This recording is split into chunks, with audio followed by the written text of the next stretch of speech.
We're at Kansas City Collecticon, and we're going to do an interview. What is your name, and what do you do? Yeah, so my name is Julian, and I'm with Pokemon Butler. The core of our business is more so a service business where we help others with their goals, anywhere from collecting to investing to sourcing. For mostly Pokemon cards, right? Primarily Pokemon cards, correct. What's the most expensive Pokemon card that you have on you? The most expensive one is actually this one right here. Oh, you showed me this one before. Yeah.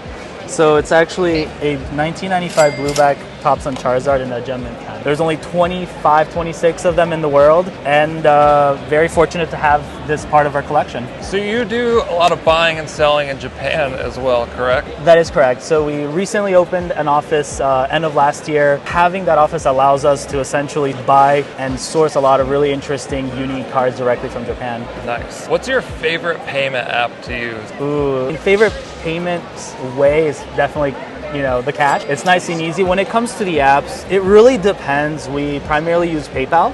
Okay. It's connected with our POS system, with our website. We have a really good relationship with PayPal, especially on the business side. We do pay a lot of fees, but they give us a break every so often. Have you ever been scammed for a large amount? Most, not gotten it back, like you just lost your money? So early on, I tend to be very trusting as a person, and the most amount that I've lost in like a fraudulent type of scam was I think $1,300 worth of cards. So that's a lot. They said, we're gonna send you the card, I need the money now, can you do friends and family? Yep. Repeat client, repeat seller actually, selling off their collection as needed. And I was like, okay, we've done about $5,000 in deals before over the past 6 months, Yep. created a relationship, we sent it friends and family, and unfortunately this disappeared. They never sent us the cards we purchased.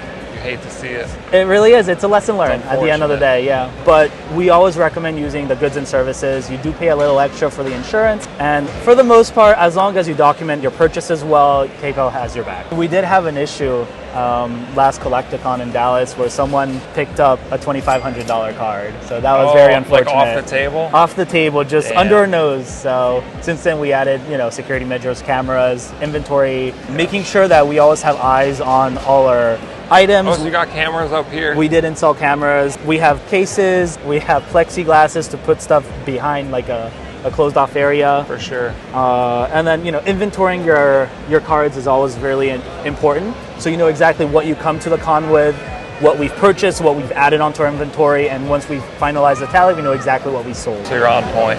We try to be, and our accounts thank us for it. All right, cool. That's all we have for today. Thank you very much. Awesome, appreciate it.